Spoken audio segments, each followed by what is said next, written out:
Captain Dae-ho Kim stood tall on the bridge of the Earth diplomatic vessel Harmony *. Through the large front window, he watched the stars shine against the black of space. Today was a big day for all humans. Today, they would meet the Archeans for the first time. "Captain, we are 10 minutes from the meeting point," said Lieutenant Subin Park.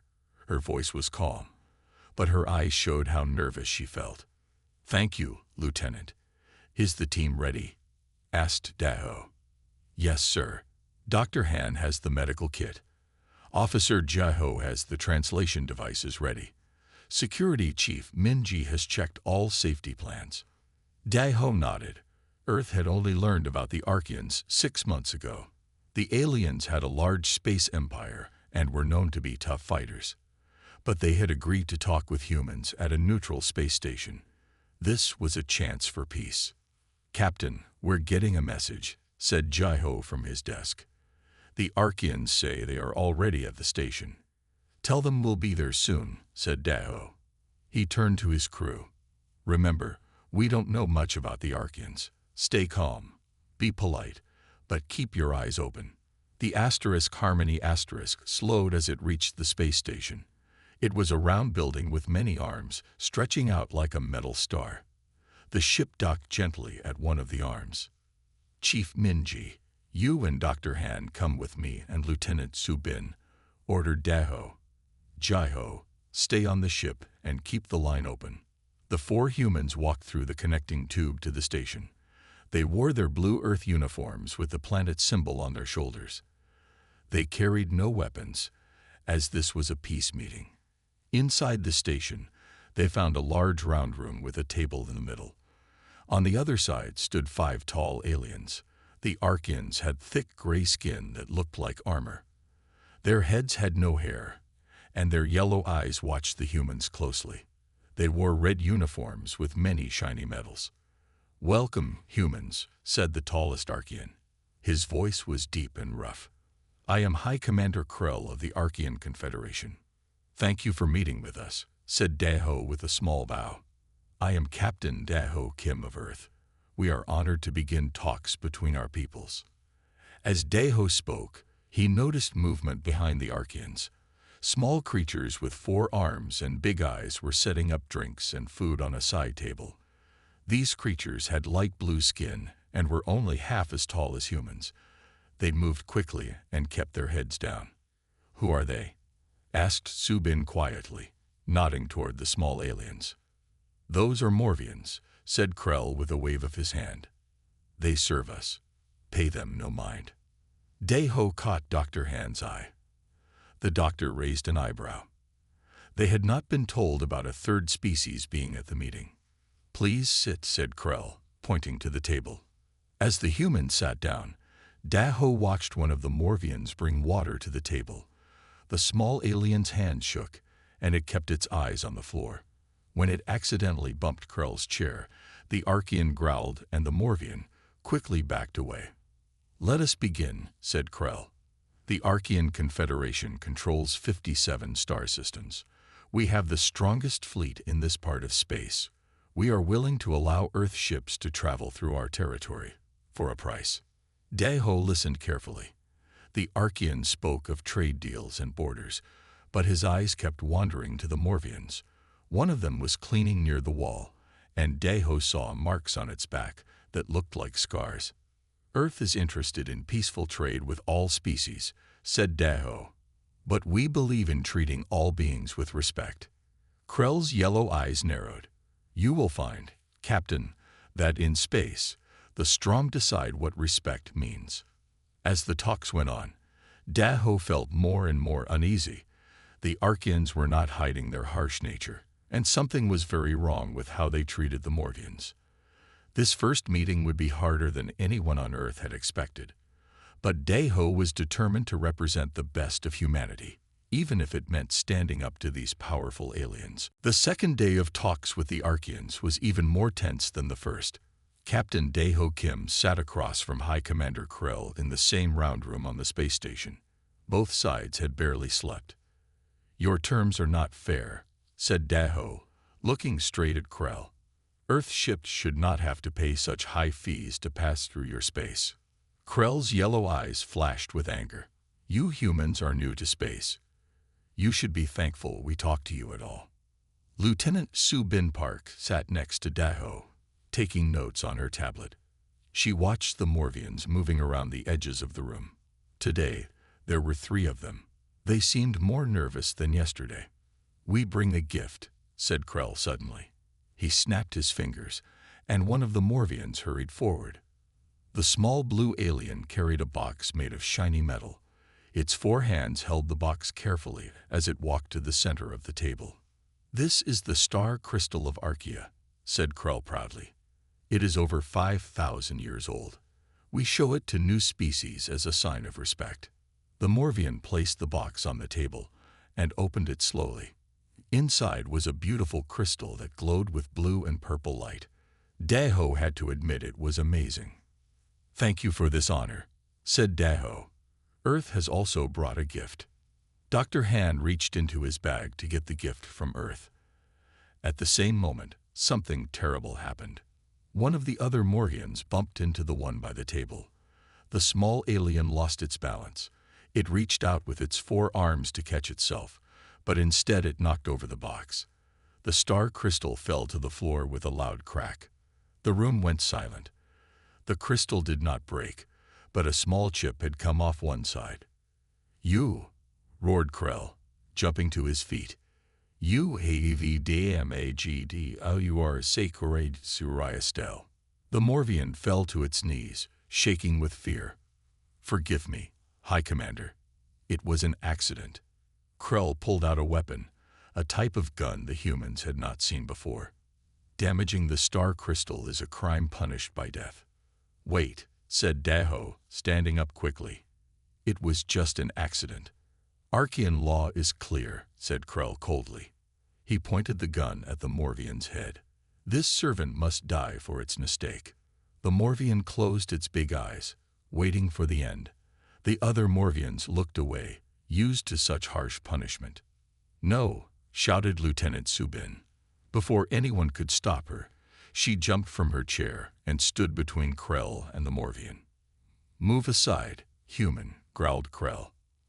I will not, said Su Bin. Her voice was firm even though her hands shook. On Earth, we do not kill people for accidents. This is not Earth, said Krell. This is Archaean business with our servants. Daho's mind raced. His lieutenant had broken all diplomatic rules by getting involved, but he could not let her stand alone. High Commander, said Daho, walking to stand beside Su Bin. If you want good relations with Earth, you will put down your weapon. We cannot watch as you kill this being for an accident. The other Archaeans had drawn their weapons now. The room was one wrong move away from disaster. You dare to interfere with our laws? Asked Krell. This could mean war between our peoples. We do not want war, said Daho calmly. But humans protect those who cannot protect themselves. It is who we are. Daho looked down at the scared Morvian. What is your name? The Morvian looked confused. No one had asked its name before. I am called Work Unit 17, it said quietly. Not anymore, said Lieutenant Su Bin. She looked at Krell. We claim the right of asylum for this being. From now on, this Morvian is under Earth's protection. You cannot, shouted Krell. We can, and we do, said Daho. He helped the Morvian to its feet. Let's call you Ta. It means blessing in our language. The room exploded with angry Archaean voices, but the humans formed a circle around Ta, protecting their new friend from his former masters. Captain Daho Kim and his team returned to the Earth ship Harmony in a hurry. They'd brought Ta with them. The Archaeans had demanded the Morvian back, but Daho refused. Now, Earth and the Archaean Confederation might be heading for war. Captain, Earth Command is calling, said Communications Officer Jai-Ho Lee. His face was worried. They don't sound happy. Daho nodded. Put them on screen. The large screen on the bridge showed an angry Admiral Park.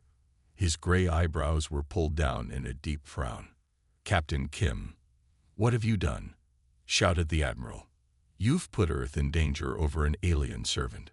"Sir, with respect, the Archeans were going to kill this being for an accident," said Daho. "I could not allow that." "Your job was to make peace, not start a war," said Admiral Park. "The Archeans have 20 warships heading to your location. They demand the return of their property." Daho felt his stomach tighten. "The Morvian is not property, sir. He is a thinking being." "Captain Kim, I order you to return the alien at once," said Admiral Park. After the call ended, Daho sat heavily in his chair. He had disobeyed a direct order, but he could not hand Ta back to the Archeans. "Captain, Dr. Han wants to see you in medical," said Lieutenant Subin. "He says it's important." In the medical room, Dr. Han was examining Ta. The small blue alien sat on a table, looking nervous. "Captain, you need to see this," said Dr. Han. He showed Daho a screen with Ta's test results. "The Morvian has been changed. His DNA has been altered." "What do you mean?" asked Daho. "The Archeans have made changes to Ta's body. They made him weaker, more afraid. They changed his brain to make him obey. This is not natural. This is slavery at the genetic level." Ta looked at the humans with his large eyes. "It is true," he said in a soft voice. The translator device made his words clear. "Long ago, my people were free. We had our own world. The Archeans came and conquered us. They changed us to make us better servants." "How long ago?" asked Lieutenant Subin. 300 years, said Ta. "There are still some free Morvians. They hide from the Archeans. They fight when they can." Daho felt angry. The Archeans had not just enslaved the Morvians. They had changed them to make them perfect slaves. "We need to tell Earth Command," said Daho. "They need to know the truth." "They ordered us to return Ta," reminded Subin. "I know, but if they knew the whole story." Later that day, Daho called Earth Command again. He showed them Dr. Han's findings and let Ta tell his story. But Admiral Park's face remained hard. "I understand your feelings, Captain," said the Admiral. "But we cannot risk war with a powerful alien empire over one being. Return the Morvian. That is a direct order." After the call, the bridge was quiet. Everyone looked at Daho, waiting for his decision. "I can't do it," he said finally. "I can't send Ta back to be killed. I'll take full blame for disobeying orders." Communications Officer Jaiho, who had been quiet until now, spoke up. "Captain, what if everyone knew what the Archeans have done? What if people on Earth could see the proof?" "What are you thinking, Jiho?" asked Daho. "I'm thinking that people are better than governments sometimes," said Jaiho. "I can send Dr. Han's findings to my friend who works at World News Network. Once the truth is out, Earth Command might change their minds." "That would be against rules," said Subin. "Yes," said Jaiho, "but sometimes rules are wrong." Daho looked at Ta, who was watching them with hope in his big eyes. Then he looked at his crew, who waited for his decision. "Do it," he said to Jaiho. "Send everything. Let Earth decide if one alien life is worth fighting for." 3 days after Jaiho sent the information about the Morvians, everything changed. The Harmony had been hiding in an asteroid field, staying away from Archean ships. Captain Daho Kim was ready to be arrested when they finally returned home. "Captain, look at this," called Jiho from his communications desk. He sent a video to the main screen. The screen showed huge crowds in cities across Earth. People held signs with pictures of Ta and other Morvians. The signs said things like "Free the Morvians" and "No to genetic slavery." "It's happening all over Earth," said Jiho with a big smile. "The news about what the Archeans did to the Morvians has made everyone angry. People are demanding that Earth protect Ta and help all Morvians."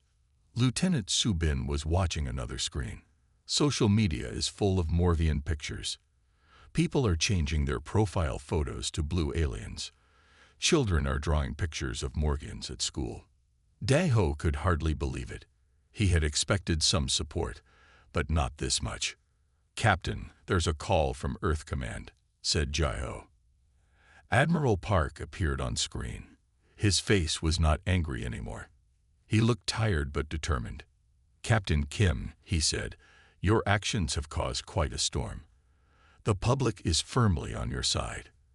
The Earth Council met all night, and we have new orders for you." Daho stood straight, ready for whatever came next. "You are to protect Tai at all costs," said the Admiral. "Furthermore, you are to seek out any free Morvian groups and offer Earth's help. We are sending 3 more ships to support you." "Thank you, sir," said Daho, feeling a weight lift from his shoulders. "What about the Archeans?" "We've informed them that we do not recognize their claim of ownership over any thinking being. If they want war over this, Earth is prepared." After the call ended, the bridge crew cheered. Tai, who had been sitting quietly in a corner, came forward. "Why would your people do this for mine?" he asked. "You don't even know us." "Humans have a long history of fighting against slavery," explained Subin. "We've made many mistakes, but we try to be better than our past." Engineer Hyun-Woo Choi, who had been working in his lab for days, entered the bridge. He was carrying a small device. "Tai, I made something for you," said Hyun-Woo. "It's a better translator. It's designed for your voice and the way Morgians speak." Tai took the device and put it near his throat. When he spoke again, his voice sounded clearer and showed more feeling. "Thank you," said Ta. "With this, I can tell you about my people properly. I can tell you where to find the free Mordians." Daho leaned forward. "You know where they are." Ta nodded. "There is a hidden colony on a small moon in the Taurus system. They have been fighting the Archeans for years, but they are few and the Archeans are many." "Can you give us the coordinates?" asked Daho. "Yes," said Ta. "But you should know, it's in disputed space. The Archeans claim it, but they don't control it fully. It will be dangerous." Daho looked at his crew. "What do you think? Should we go?" "Absolutely," said Security Chief Min Ji-kang. 3 more Earth ships are coming. We'll be stronger then." "I say we go now," said Subin. "Every day we wait, more Morgians suffer." Daho nodded. "Jaiho, send a message to Earth Command. Tell them we're heading to the Taurus system to make contact with free Morgians." "What if Archean ships try to stop us?" asked Minji. "Then we'll show them that humans are serious about protecting our friends," said Daho. He turned to Ta. "You're not alone anymore. Earth stands with the Morgians." For the first time since they met him, Ta smiled. It was a small smile, but full of hope. "Set course for the Taurus system," ordered Daho. "Let's go meet some freedom fighters." The Harmony traveled for 4 days to reach the Taurus system. It was a small star with 7 planets and many moons. According to Ta, the free Morgians were hiding on the 3rd moon of the 5th planet. "We should be careful," said Ta as they approached the moon. "My people will be afraid of your ship. They have only known Archeans as space travelers." "We'll send a small landing team," decided Captain Daho. "Ta, you'll come with us to show them we're friends." The moon was rocky and cold, with thin air that humans could barely breathe in. The landing team wore light spacesuits as they left their small shuttle. Daho, Subin, Minji, and Dr. Han walked with Tai across the gray surface. "There's nothing here," said Minji after an hour of walking. "Are you sure this is the right place?" Ta moved to a large rock and pushed a hidden button. A door opened in what looked like a solid cliff face. "They hide well," said Ta. "It's how they've survived." Inside the door was a long tunnel lit with soft blue lights. The air got thicker as they walked, and soon they could remove their helmets. The tunnel opened into a large cave where about 50 Morvians lived. They had small homes built into the walls and gardens growing under special lights. When the humans entered, The Morvians gasped and grabbed simple weapons, mostly tools and mining equipment.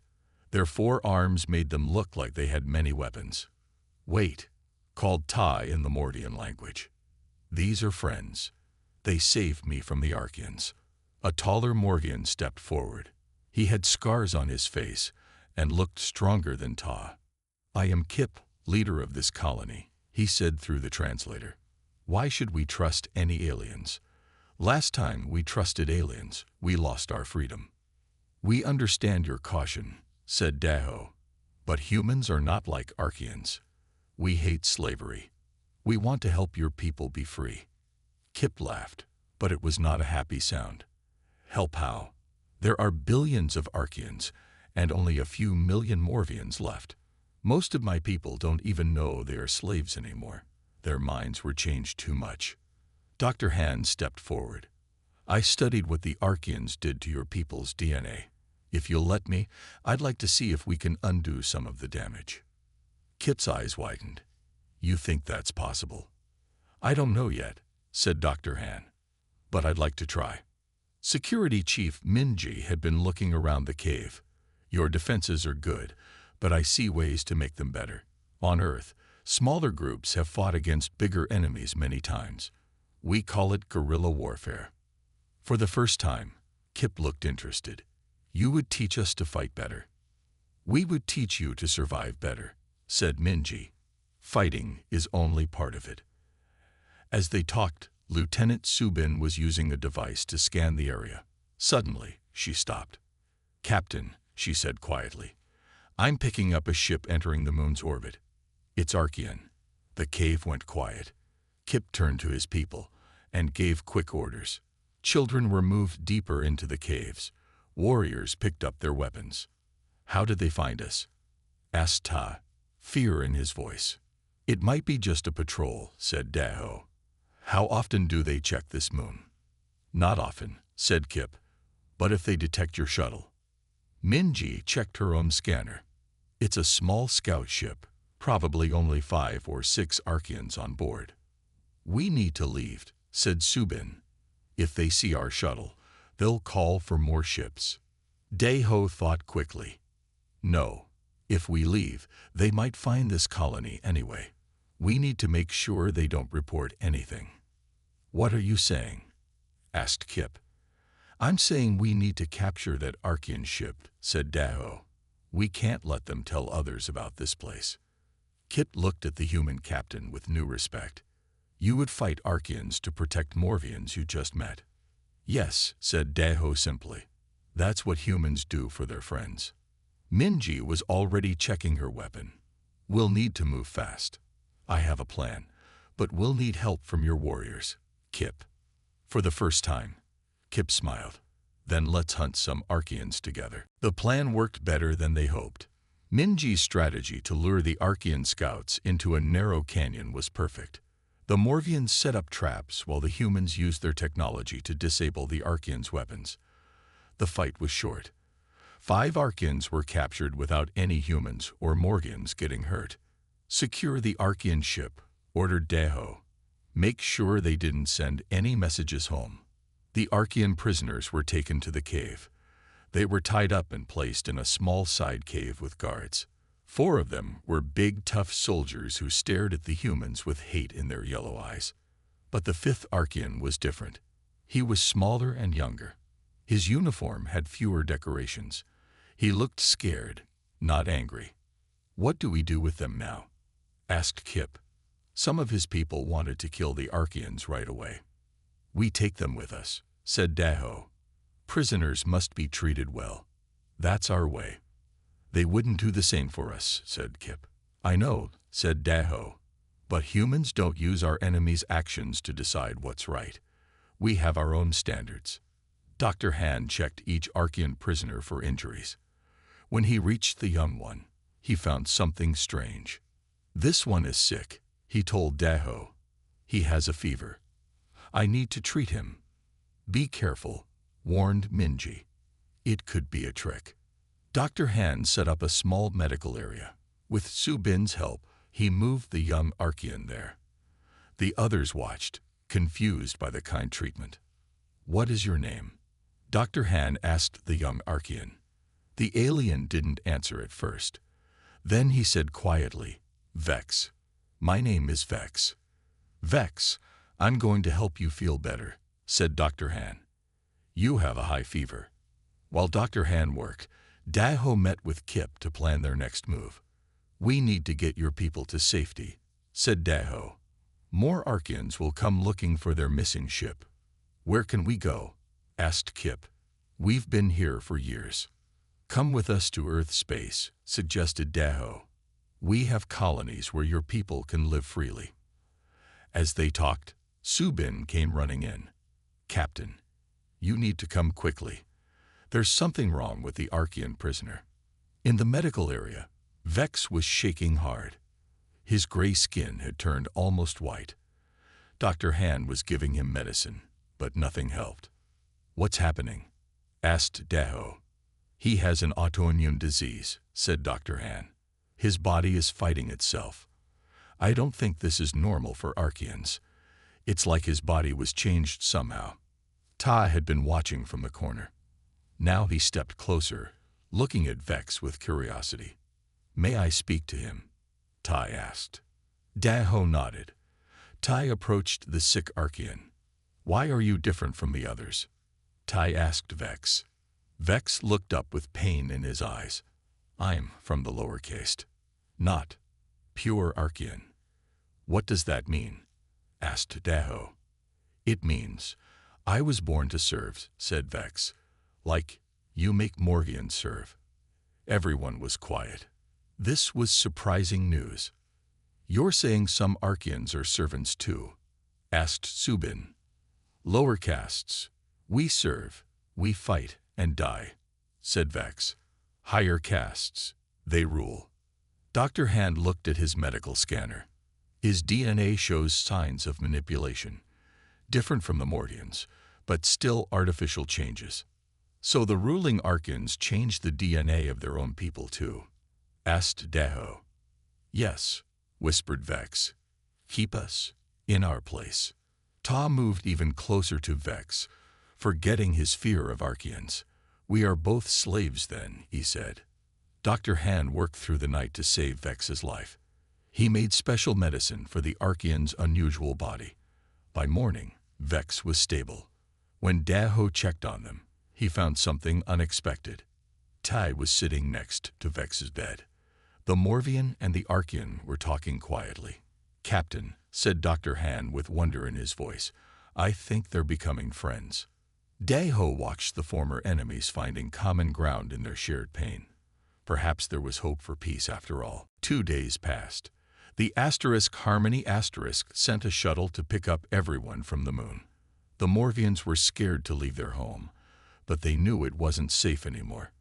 The 4 angry Archean prisoners were kept in a secure room on the ship, but Vex stayed in the medical bay with Dr. Han.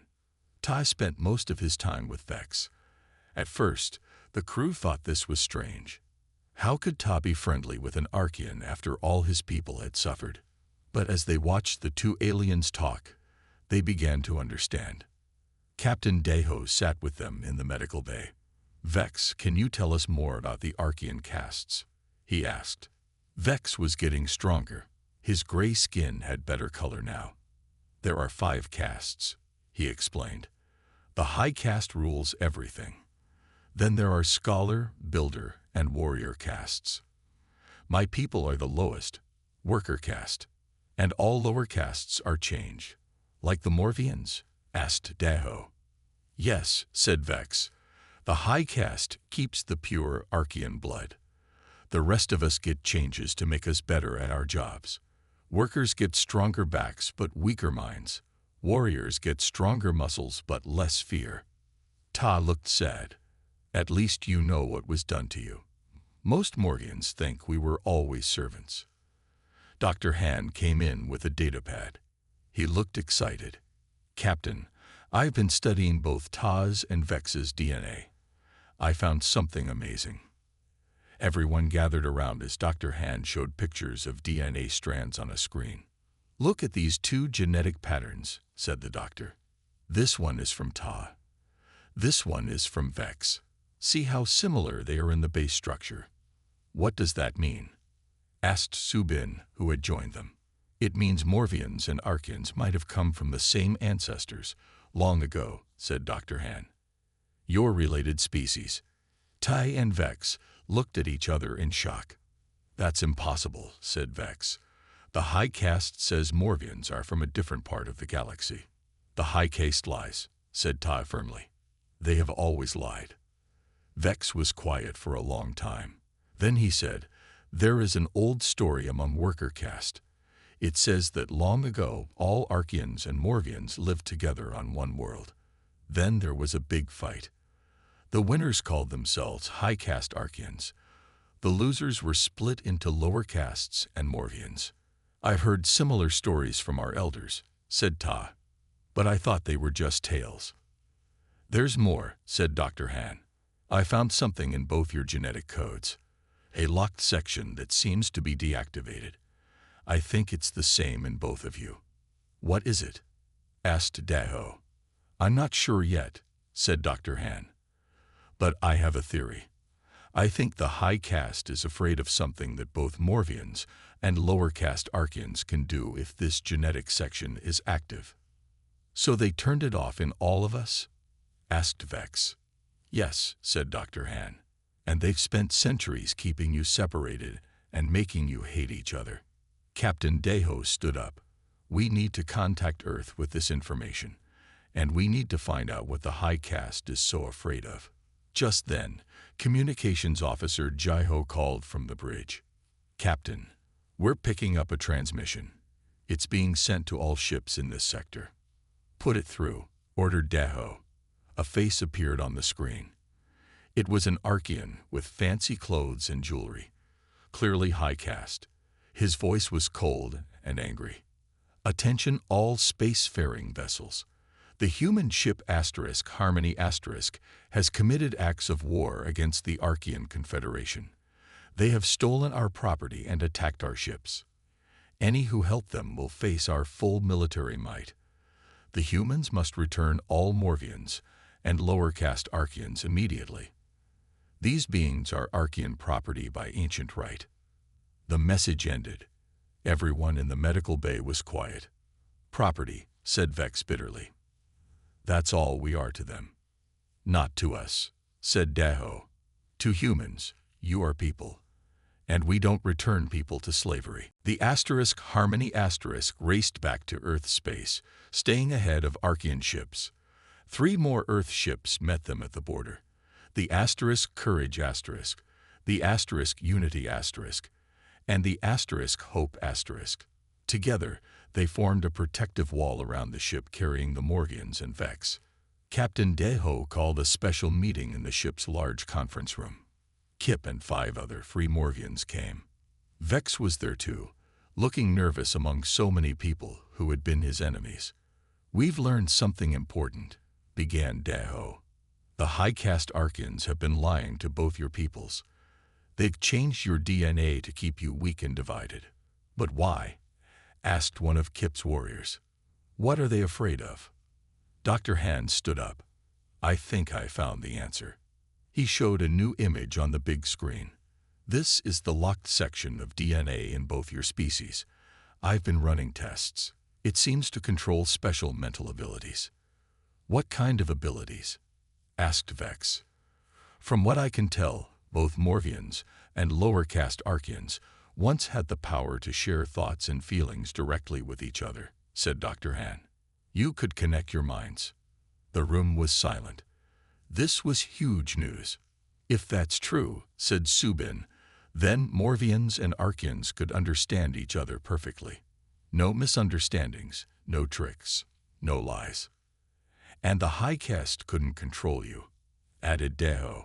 That's why they turned off this ability and made you hate each other. Unity was their biggest fear. Vex looked at Ta. Is it possible? Could we really have been one people? There's more, said Dr. Han.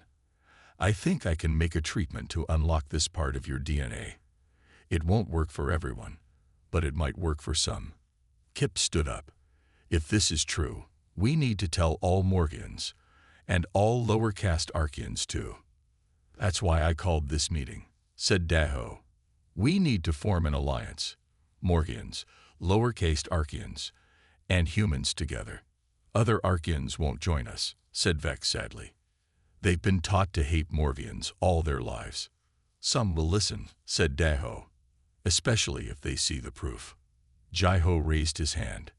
Captain, I've been working on a plan with Vex. He knows secret communication channels used by worker caste Archeans. We can send messages directly to them, bypassing high caste controls. And I can reach other free Morvian groups, added Kip. There are more of us hiding in other systems. Daho nodded. Good. Let's set up a secure command center for your communications. Over the next week, the alliance took shape. Jaiho and Subin worked day and night to establish secure channels. Messages went out to hidden Morvian colonies and worker caste Archean communities. Vex contacted friends in the warrior caste who were tired of dying in the high caste's wars. Dr. Han tested his treatment on Tai and Vex. At first, nothing happened. Then on the third day, something amazing occurred. Tai and Vex were sitting across from each other when suddenly both gasped. I can feel his thoughts, whispered Ta. I can feel his too, said Vex, tears in his yellow eyes. So many years of pain, but hope too. Earth Command officially recognized both the Free Morvian Alliance and the Archean Liberation Front as independent political groups. Medical ships were sent to help Dr. Han treat more Morvians and Archeans. Then came terrible news. The high caste Archeans, furious at the growing rebellion, attacked an Earth colony on the planet New Hope. Thousands of humans were killed. They're punishing us for helping you, said Daho to Kip and Vex. They think this will make us abandon you. What will Earth do now? Asked Kip. We will fight, said Daho. Humans don't abandon friends because of threats. But this means war, said Vex. The high caste has the biggest fleet in this part of space. Then we'll face it together, said Daho. Morvians, Archeans, and humans, as equals. As the Allies prepared for war, a message came that no one expected. Captain Daho Kim stood on the bridge of the Harmony looking at the fleet of Earth ships gathered to defend the colony of New Hope. 5 Earth battleships had arrived, along with 20 smaller fighting ships. It was a strong force, but sensors showed 30 Archean warships heading their way. Captain, we're getting a strange reading, said Jaiho from his communication station. Multiple ships coming out of faster-than-light travel, but they're not Archean or human. Put it on screen, ordered Daho. The main screen showed space opening up as 15 ships of different designs appeared. They were not attacking. They just waited. Who are they? Asked Subin. Sir, we're getting messages from all of them, said Jaiho with surprise in his voice. They're from different alien civilizations, Centauri, Lorians, Plex, and others. They all want to talk to you personally. Put them through, said Daho, straightening his uniform. The screen changed to show aliens of many types. Some had tentacles, some had fur, some had blue skin or green scales. All looked serious. A tall, thin alien with 4 eyes spoke first. I am Ambassador Kelver of the Centauri Union. We have been watching events between humans, Morvians, and Archeans with great interest. Why? Asked Daho. Because you humans do something no other species in known space does, said Kelver. You adopt. I don't understand, said Daho. Another alien, one with purple fur, spoke up. For thousands of years, species in this part of space have followed the same rule. Do not interfere with conflicts between other species. We trade, we talk, but we do not get involved in each other's problems. But you humans, continued Kelver, you see a being in trouble and you help it, no matter what it looks like or where it comes from. You even adopt former enemies. This is new to us. This is inspiring. We've come to join your fight, said the purple alien. The high caste Archeans have been bullies for too long. If humans are brave enough to stand against them, we will too. Daho could hardly believe it. Thank you, But why now? The Arkians have hurt other species before. Because you showed us a better way, said Kelver. A way where different species help each other instead of just thinking about themselves. Just then, a new alert sounded. Captain, called Minji from security. We're getting reports from the Arkian fleet. 5 of their ships have broken formation. They're turning against the others. It's working, said Vex, who had been quiet until now. The lower caste Arkians are rebelling. The next hours were intense but amazing. As the high caste Arkian fleet arrived, they found not just Earth ships waiting, but ships from 12 other alien civilizations. And their own fleet was falling apart as more and more warrior and worker caste Arkians refused to fight. The high commander of the Arkian fleet sent an angry message. What is this? All of you unite against us. This breaks all traditions of space. Yes, it does, replied Daho calmly. We're making new traditions. Traditions of freedom and cooperation. Faced with rebellion from within and united aliens from without, the high caste Arkians had no choice. They retreated, agreeing to peace talks. 3 months later, Daho walked through a park on Earth. Children played on the grass. Human children with blue Morgian children and gray Arkian children. They laughed together, not caring about differences. Tay and Vex sat on a bench, watching the children play. The 2 former enemies were now best friends. Their shared mental bond had grown stronger, and Dr. Han's treatment had helped thousands more. Look at them, said Ta. No one taught them to get along. They just do it naturally. Like humans, said Vex. They adopt anything that needs love. Ambassador Kelver approached them, his 4 eyes blinking in the bright sun. Captain Kim, I must ask you something that has puzzled all non-human species. What's that? Asked Daho. How did humans learn to care for beings so different from themselves? Where does this come from? Daho smiled as he watched a human girl share her toy with a small Morgian boy. It's simple, he said. Throughout our history, whenever humans found something small or hurt or alone, we took it in. We nursed it back to health. We made it part of our family. It's just what we do. Even enemies? Asked Kelver. Especially enemies, said Daho. Because that's how enemies become friends.